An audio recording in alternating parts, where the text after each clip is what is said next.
అమ్మవారు తొందరగా పలికేది దేనికి? వేరొక నామానికి పలకదు. అందుకే లలితా సహస్రం శ్రీమాత అమ్మతనంతో ప్రారంభమవుతుంది. ఆవిడ రాజరాజేశ్వరి అయినా ఆవిడ ముందు అమ్మా అమ్మా అనేటప్పటికీ పొంగిపోతుంది. అంతే, ఏమిరా అబ్బాయి అంటుంది. ఇన్ని మాటలు ఆ పద్యంలో అటు ఇటు అమ్మ అమ్మ అమ్మ అమ్మ అంటున్నారు అనుకోండి, అమ్మలగన్నయమ్మ అని మీరు ఓ అమ్మ అమ్మ అమ్మ అని పిలుస్తుంటే అమ్మ ఏం చేస్తుంది?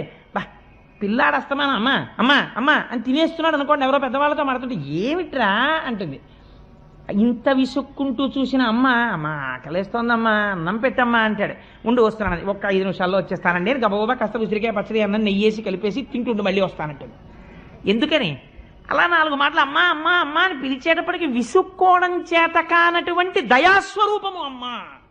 ఇప్పుడు మీరు ఓం ఐం హ్రీం శ్రీం శ్రీమాత్రే నమః అని లేకపోవచ్చు, కానీ అమ్మలగన్నయమ్మ ముగురమ్మల మూల పుటమ్మ